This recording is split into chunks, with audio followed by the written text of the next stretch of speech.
Hello friends, मैं हूं ज्योति और आप सभी का स्वागत करती हूं अपने चैनल ज्योति कोठारी ऑफिशियल ब्लॉग पर। फ्रेंड्स, मैं आपके लिए बहुत सारी किचन टिप्स और होम टिप्स लाती रहती हूं, ऐसी टिप्स जो आपने कभी नहीं देखी होगी। तो चलिए चलते हैं, हम आज क्या टिप्स लेकर आए हैं देखने के लिए। तो फ्रेंड्स, पहली टिप हमारी आती है बेडशीट्स को लेकर। बेडशीट्स जब हम हमारे वार्डरोब में रखते हैं तो कई बार ऐसा होता है बेडशीट तो अपनी जगह मिल जाती है, लेकिन उसके जो पिलो कवर्स होते हैं कहीं एक बार कभी एक गुम हो जाता है तो कभी दूसरा नहीं मिलता है। तो उसके लिए बहुत ही अच्छा हैक लेकर आई हूँ मैं आपके पास। तो उसमें क्या करना है कि बेडशीट को तह लगाकर एक जो पिलो कवर होता है उसके अंदर ही रख देंगे और दूसरा जो पिलो कवर होगा उसको हम खोलेंगे इस तरह से, और फिर उसके अंदर हमारी जो बेडशीट है वो इसी पिलो कवर के अंदर रख देंगे, जैसा कि मैं आपको दिखा रही हूँ। तो इस तरह से हमने इसके अंदर बेडशीट रख दी है। इस तरह से क्या होगा कि हमारी बेडशीट्स गंदी भी नहीं होगी और एक जगह हमें पिलो कवर और बेडशीट सब एक ही जगह मिल जाएंगे। जो हम वार्डरोब में रखेंगे बेडशीट तो बहुत ही सुंदर लगेगी, हमारी वार्डरोब जो है बहुत ही ऑर्गेनाइज लगेगी और दिखने में भी कितने सुंदर लग रहे हैं ना कि हाँ, बेडशीट के कवर से ही हम पहचान जाएंगे कि अंदर कौन सी बेडशीट पड़ी है। तो ये बहुत ही अच्छा तरीका है अपने बेडशीट्स को ऑर्गेनाइज करने का, बहुत अच्छा तरीका है। तो इस दिवाली पर जब आप अपने वार्डरोब जमाएं तो उसमें बेडशीट्स को कुछ इस तरह से रखें। ये देखिए, सारी बेडशीट्स मैं आपको दिखा रही हूँ, मैंने पिलो कवर के अंदर रखी है। और इस तरह से जब हम वार्डरोब के अंदर जमाएंगे ना तो हमारी वार्डरोब बहुत ही ऑर्गेनाइज लगेगी और बहुत ही अच्छा है। कि अगर आपको पसंद आया हो तो प्लीज़ इसे लाइक करें। टिप नंबर 2 आता है अब हमारा डिब्बे को लेकर। दिवाली की सफाइयों में फ्रेंड्स, आप सभी जानते हैं कि हम डिब्बे धोते हैं, चाहे वो स्टील के हो, प्लास्टिक के हो या किसी और मटेरियल के। डिब्बे धोना तो बहुत नेसेसरी हो जाता है क्योंकि बारिश के बाद जब दिवाली आती है और अच्छी कड़क धूप में हम सारे सामान लगाते हैं एक बार धूप में, तो डिब्बे भी धो ही देते हैं। तो डिब्बे धोने का एक हैक मैंने देखा था कि लोग उसको डब्बा को सुखाने के लिए एक हैक बता रहे हैं कि उस पर आप इस तरह से क्लोथ पिन्स लगा दीजिए और क्लोथ पिन लगाने के बाद उन डिब्बों को आप इस तरह से उल्टा रख दीजिए, ताकि क्या होता है, इस उल्टे रखने से नीचे से हवा जाती है ना तो डब्बा फटाफट से सूख जाता है। लेकिन हम एक साथ अगर सारे डब्बे धो रहे हैं तो एक एक डब्बे पर अगर हम 3 3 पिन्स लगाएंगे तो इतनी सारी पिन्स लाएंगे कहाँ से। तो इसका बहुत ही अच्छा सोल्यूशन, आपको पिन्स लगाने की ज़रूरत ही नहीं है। तो आप एक काम कीजिए, जब भी आप डब्बे धोएं तो आपको क्या करना है कि जब डब्बे धो लें अपन सारे और जब हम उसे धूप में सुखाने जाएं तो डब्बों को, ढक्कन जो होते हैं उन्हें नीचे रखिए, उसके ऊपर डिब्बा कुछ इस तरह से रख दीजिए। देखिए, और जो ये स्पेस जो दिख रहा है ना आपको नीचे से, वहाँ से हवा जाएगी और आपका डब्बा जो है फटाफट से सूख जाएगा। तो कितना अच्छा तरीका है। आप सारे ढक्कन जो होते हैं डिब्बे के उसी के ऊपर उसका डिब्बा रख दीजिए तो डब्बा भी ढक्कन ढूंढने में भी इजी रहेगा और आपके डिब्बे भी फटाफट सूख जाएंगे। अब नेक्स्ट मैं आपको ये बताना चाहती हूँ कि मलाई तो हम सबके घर में निकलती है, लेकिन सभी को घी निकालना पसंद नहीं होता है। तो अगर आप मलाई से घी नहीं निकालना चाहते हैं तो मुझे कमेंट बॉक्स में कमेंट करें। अगर बहुत सारे कमेंट्स आएंगे तो मैं उसका एक बहुत अच्छा ट्रिक बताने वाली हूँ जिससे आपको मलाई भी यूज़ आ जाएगी और आपका घी निकालने की ज़रूरत भी नहीं पड़ेगी। तो जो मलाई से घी नहीं निकालना चाहता प्लीज़ कमेंट बॉक्स में कमेंट ज़रूर करें। तो टिप नंबर अब 3 लेकर आई हूँ मैं आप लोगों के पास में, फूल गोभी को लेकर।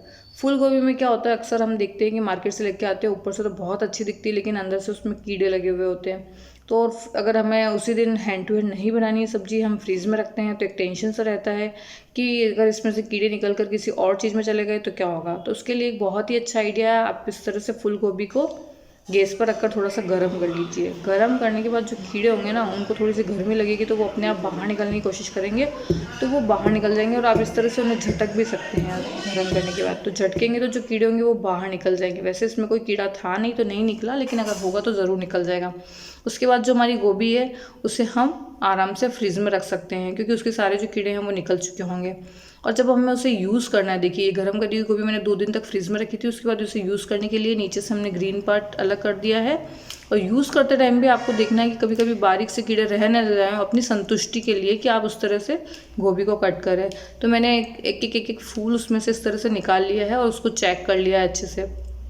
एक एक फूल को आप एक तरह से अच्छे से चेक कर लीजिए। गोभी को काट कर बनाने का सबसे अच्छा तरीका है गोभी को अच्छे से चेक करें। तो ये जो तरीका मैं बता रही हूँ ये बहुत ही अच्छा तरीका है, इससे आपकी बिल्कुल भी मतलब आपको टेंशन नहीं रहेगी कि हमारी सब्जी में कुछ कीड़ा रह तो नहीं गया। तो इस तरह से आप एक एक फूल को चेक कर लीजिए। चेक करने के बाद आपको क्या करना है कि थोड़ा सा गर्म पानी लेना है ये देखिए गर्म पानी लेकर उसके अंदर हमने थोड़ा सा डाला है नमक, और थोड़ा सा डाला है हमने इसमें नींबू डालने से क्या होगा कि आपका जो सब्जी में कलर आएगा गोभी का, वो एज इट इज़ बना रहेगा। आपका गोभी का कलर चेंज नहीं होगा, मतलब येलो सी हो जाती है ना गोभी, तो वो वाइट रहती है गोभी एकदम से। तो इस तरह से हम 5 या 7 मिनट उसमें गर्म पानी में नमक और नींबू डालकर गोभी को छोड़ देंगे। तो और भी अगर इसमें कुछ रह गया होगा, वैसे भी हम वॉश तो करते ही हैं तो पानी से, तो इस तरह से कर लेंगे तो इसकी गंदगी मिट्टी वगैरह भी निकल जाएगी और कीड़े होंगे तो भी निकल जाएंगे गर्म पानी और नमक नींबू की वजह से। उसके बाद इसे स्ट्रेन कर लेंगे, और स्ट्रेन करने के बाद आपको गोभी की जो मन चाहे सब्जी बनानी हो या किसी और चीज़ में यूज़ करनी हो तो उसे आप कर सकते हैं। तो गोभी का साफ़ करने का तरीका और फ्रिज में रखने का जो तरीका मैंने बताया, आई होप आपको पसंद आया होगा। पसंद आया तो प्लीज़ लाइक कीजिए और इस वीडियो को शेयर कीजिए। तो नेक्स्ट टिप हमारी आती है टिप नंबर 4, और वो है हमारी प्रेशर कुकर को लेकर। प्रेशर कुकर को सब घर में यूज़ करते हैं, लेकिन कई बार ऐसा होता है कि इसमें प्रेशर बनता ही नहीं है। जैसे देखिए आप गैस चल रहा है फुल पे, लेकिन प्रेशर बन ही नहीं रहा है। और मैं आपको दिखाती हूँ प्रेशर नहीं बनने का रीज़न है कि देखो यहाँ से एक हवा निकल रही है, ये देखिए आपको हवा निकलती हुई दिख रही होगी ना, यहाँ से थोड़ा सा गैप रह जाता है प्रेशर कुकर में, तो उस वजह से हवा निकलती है। और ये गैप रहता क्यों है?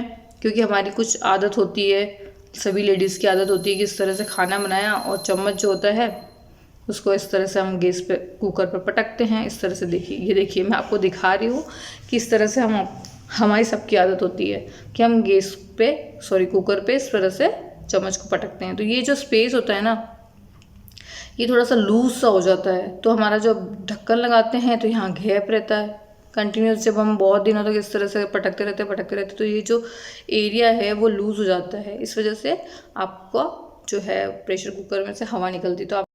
तो आप लोगों को हमेशा ये याद रखना है कि इस तरह से चम्मच को आप प्रेशर कुकर पर नहीं पटकेंगे, तो आपका जो कुकर है वो बिल्कुल सही रहेगा। और दूसरा ये होता है कि कई बार ऐसा होता है कि कुकर की जो रिंग होती है वो लूज़ हो जाती है, तो उस वजह से भी हमारा जो प्रेशर कुकर है उसमें से हवा निकलने लगती है। तो अगर ज़्यादा आपकी रिंग लूज़ हो गई हो प्रेशर कुकर की, तो आप या तो उसे चेंज करवा लीजिए, या फिर आप उसे प्रेशर कुकर को यूज़ करने से पहले फ्रिज में रख दीजिए या फ्रीज़र में रख दीजिए, तो आपका प्रेशर कुकर में से हवा नहीं निकलेगी। तो फ्रेंड्स नेक्स्ट टिप हमारी आती है टिप नंबर 5, जो कि है बैंडेड को लेकर। बैंडेड हम जब लगाते हैं जब हमारे हाथ में कोई कट लग जाता है, तो यूजुअली हमारे हाथ में चाकू या वगैरह से कट लगता रहता है, या फिर दिवाली की सफाइयों में सफाइयाँ करते वक्त हमारे हाथ में कहीं ना कहीं चोट लगी जाती है। और हाथ में चोट लगने के बाद हमें ऐसा तो है नहीं कि काम रुक जाएगा, तो काम रुकता नहीं है, हैंड वॉश भी बार बार करने पड़ते हैं। तो उसके लिए टेप बैंडेज जो है वो ख़राब हो जाती है या गीली हो जाती है। तो उसके लिए एक हैक लेकर आई हूँ। आप बैलून को आगे से इस तरह से कट कर लीजिए और उससे अपनी फिंगर में जहाँ पर आपने बैंडेज लगाई है पहन लीजिए। उससे क्या होगा कि आपकी बैंडेज जो है ना तो ख़राब होगी काम करते वक्त और ना ही गीली होगी। इस तरह का हैक अगर आपको पसंद आया हो तो प्लीज़ मेरे चैनल को सब्सक्राइब करें, शेयर करें वीडियो को, और अपना प्यार बनाए रखें हमारे ऊपर। तो आपको ये टिप कैसी लगी मुझे कमेंट बॉक्स में ज़रूर कमेंट करें, और जो भी टिप आपको पसंद आई हो मुझे कमेंट में लिखें ज़रूर। और जब हम बैलून निकाल रहे थे ना, तो टिप नंबर 6 भी मुझे याद आ गया कि ये भी मैं बना ही देती हूँ। तो इसमें क्या होता है, देखिए मेरे बैलून्स जो है ना स्टिकी से होकर आपस में चिपक गए हैं। तो जब मैंने क्या किया कि इसमें अपना जो टैल्कम पाउडर होता है वह इसमें थोड़ा सा छिड़क दिया और सबको अच्छे से मिक्स कर लिया, ताकि सब पे जो है वो पाउडर की लेयर लग जाए। तो इससे क्या होता है, बैलून कितने ही दिनों तक पड़े रह जाएंगे, ये स्टिकी नहीं होंगे और आपस में चिपकेंगे नहीं, तो बैलून ख़राब भी नहीं होंगे। अब आप इसे चाहे 1 साल रखो, 2 साल रखो या 5 साल, बैलून का कुछ भी नहीं बिगड़ने वाला है। तो फ्रेंड्स आपको मेरी ये वीडियो कैसी लगी, प्लीज़ अपने फ्रेंड्स और फैमिली के साथ इसे शेयर कीजिए, बहुत सारा प्यार दीजिए अपना, और मेरे चैनल को सब्सक्राइब कीजिए और लाइक कीजिए वीडियो को, और कमेंट करना बिल्कुल भी मत भूलिएगा। Bye, thank you.